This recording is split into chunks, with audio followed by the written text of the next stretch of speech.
नमस्कार, मैं चंद्रशेखर जोशी, देवभूमि टुडे में आपका स्वागत है। पाटी तहसील यूँ तो चंपावत जिले की एक सामान्य तहसील है, लेकिन पर्यटन और धार्मिक पर्यटन के क्षेत्र में इसका खास महत्व है। रीठा साहब का एक नामचीन गुरुद्वारा, जहाँ 1505 में सिख धर्म के संस्थापक गुरु नानक देव महाराज पधारे थे, और इसी तरह से विश्व प्रसिद्ध बगवाल के लिए जो विश्व प्रसिद्ध है देवीधुरा क्षेत्र, देवीधुरा का माँ बारही धाम, वो पाटी तहसील और पाटी ब्लॉक के माथत ही आता है। लेकिन आज धार्मिक पर्यटन की नहीं होगी, आज इस क्षेत्र के पर्यटन की, इस क्षेत्र की खूबसूरती की नहीं होगी। बात हो रही है नगर निकाय चुनाव की। चंपावत जिले का जो 5वां नगर निकाय है वो पाटी में है। पाटी नगर पंचायत बना है। 3 साल पहले इसको नगर पंचायत का दर्जा मिला था, और अब 9 जून को पाटी में नगर पंचायत के पहले चुनाव हो रहे हैं। यूँ तो उत्तराखंड में 2 स्थानों पर और भी उपचुनाव हो रहे हैं। उसके अलावा जो पाटी का नगर पंचायत क्षेत्र है, 4 वार्ड वाला क्षेत्र है, महज 1984 मतदाता है। अनुसूचित जाति के लिए अध्यक्ष पद की सीट आरक्षित है। 3 प्रत्याशी हैं। भारतीय जनता पार्टी के प्रत्याशी के तौर पर नवीन राम को मैदान में उतारा गया है।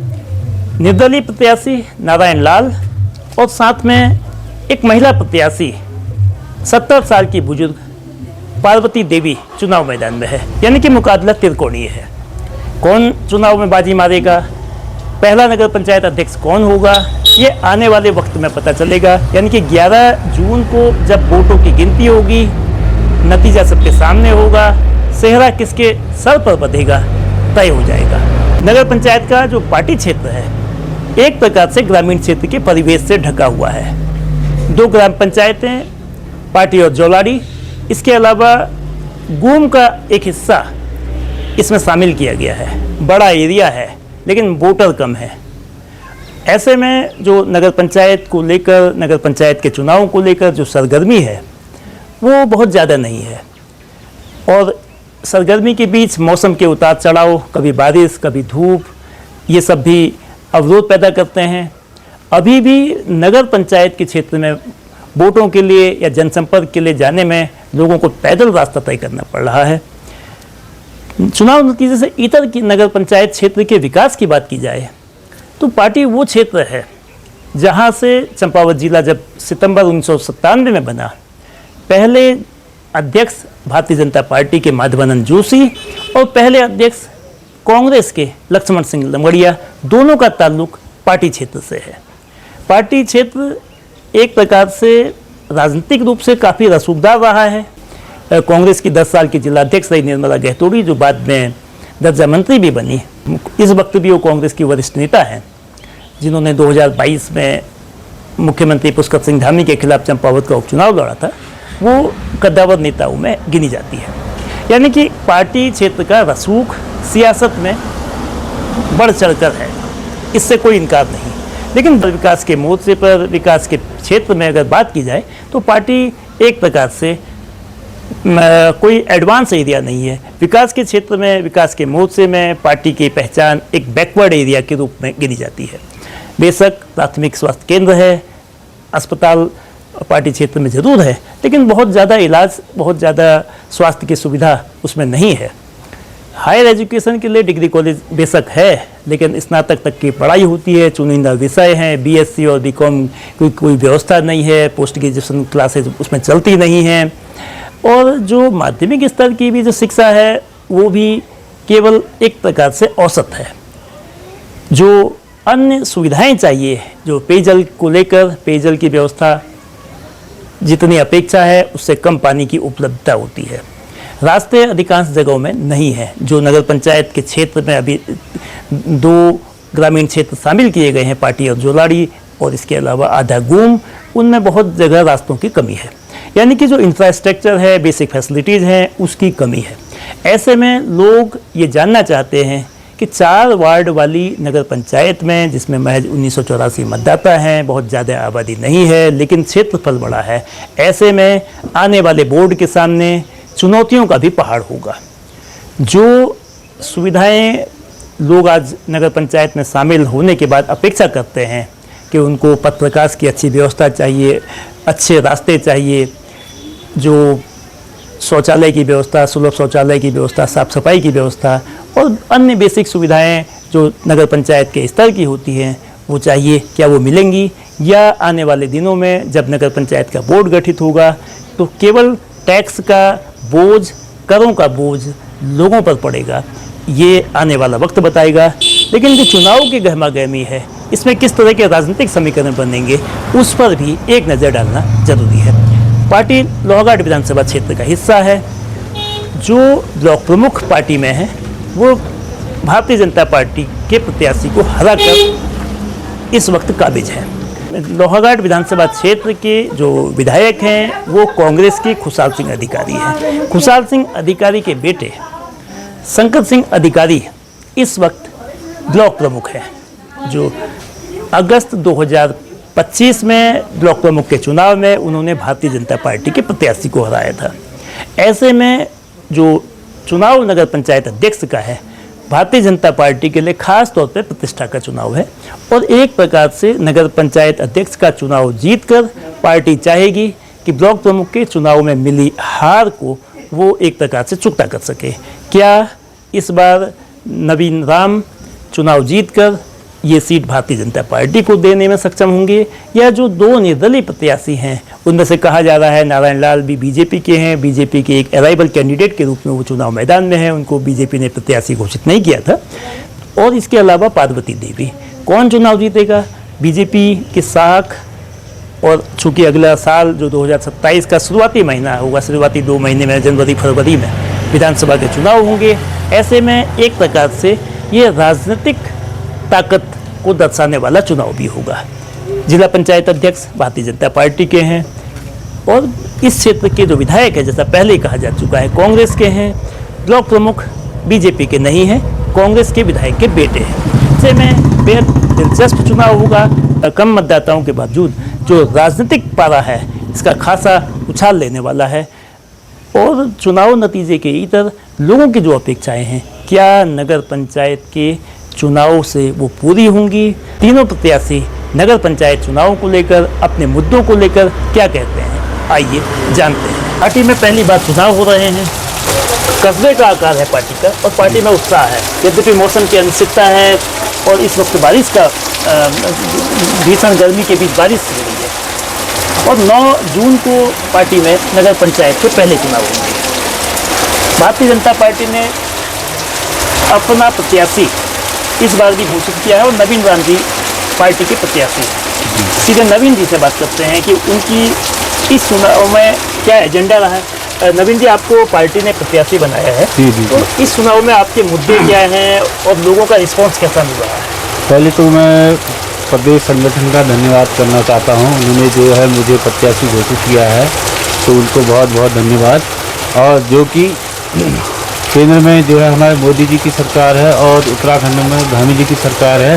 जो भी उनकी योजनाएं हैं हम धरातल पे जनता के बीच जा रहे हैं, उनकी योजनाओं से हम जनता को बता रहे हैं, उसी हिसाब से हम वोट की अपील कर रहे हैं। और दूसरी बात, नगर पंचायत में जो नई नगर पंचायत बनाई है धामी जी सरकार की उपलब्ध सरकार ने, तो उसमें उनको बहुत बहुत धन्यवाद।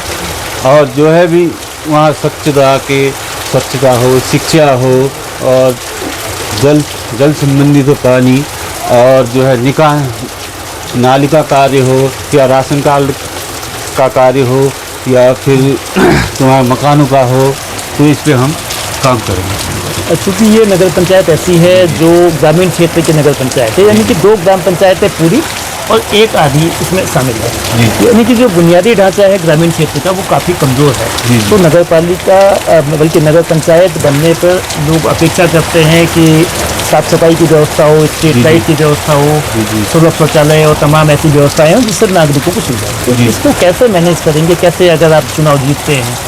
कि हमारी सरकार हम रखेंगे, आप सरकार है, सब काम हो जाएंगे और सब काम। तो आपका जैसे 3 प्रत्याशी चुनाव मैदान में हैं, तो आपको क्या लगता है मुकाबला कितना कठिन है? आपकी चुनौती अब कौन प्रत्याशी आपको ज़्यादा कठिन लग रहा है? जी कोई नहीं है, वो एक तरफा है, ये चुनाव जीता एक ही तत्पर।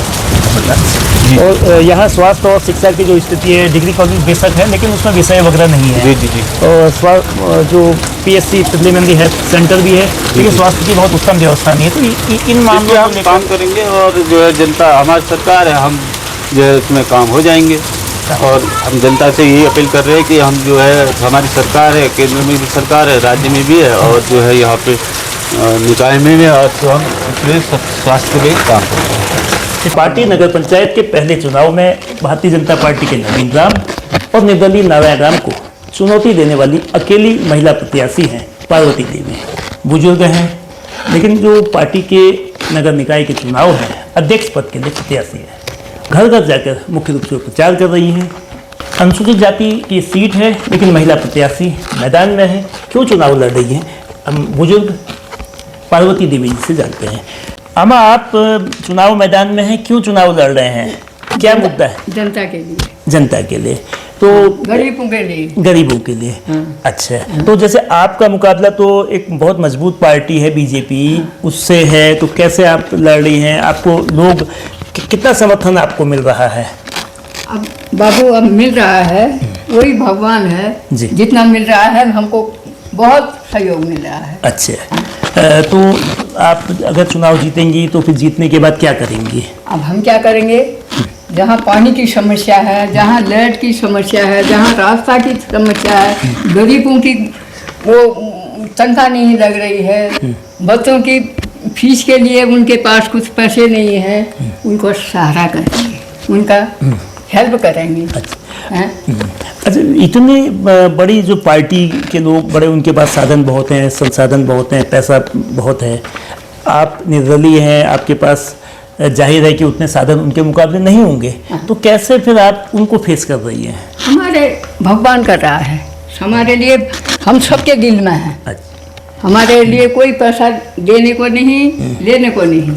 अच्छा ऐसे ही हम जी, निर्दलीय ठहरा वो हाँ जी। अपना दिल से लड़े जी।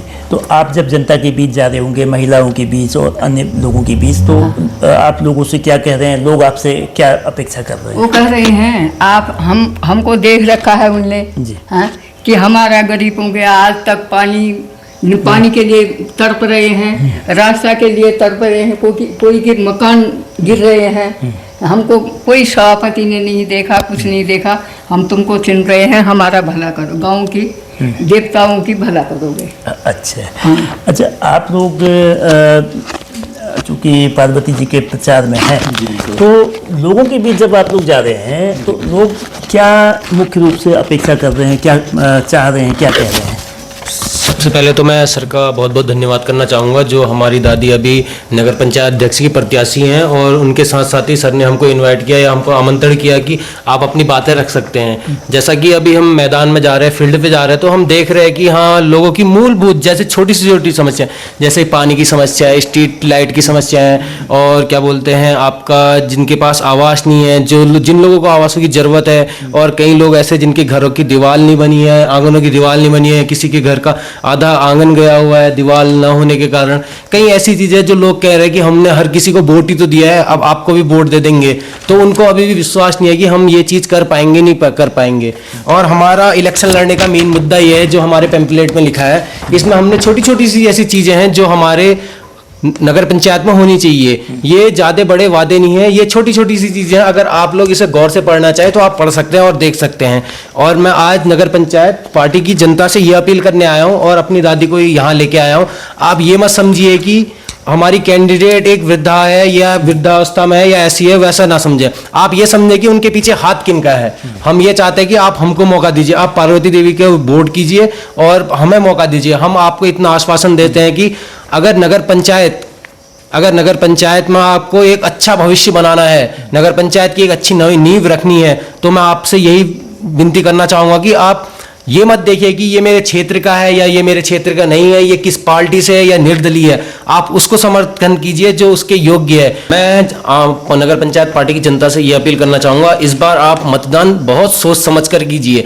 मतदान देने से पहले एक बार ये जरूर सोचिए, हमारे 2-3 सालों का जो भी कार्यकाल है, उस कार्यकाल में अगर हम किसी को मत देते हैं तो वो 2-3 साल हमारे लिए कैसे निकलेंगे और हमारे क्षेत्र का विकास होगा या नहीं होगा। कहने का मतलब यही है, हमें आम जनता की सरकार बनानी है, गिने चुने लोगों की सरकार नहीं बनानी है। हमें जो भी नगर पंचायत के फैसले होते हैं उससे जनसभा के बीच में करने हैं या बंद कमरों में करने हैं, ये बस आपके हाथ में है कि आप क्या करना चाहते हो। एक सही दिशा में जाना चाहते हो या एक गलत दिशा में जाना चाहते हो, ये जनता पे डिपेंड करता है। और बाकी जनता खुद समझदार है किसको क्या करना है, ये आप बहुत अच्छी तरह समझते हैं।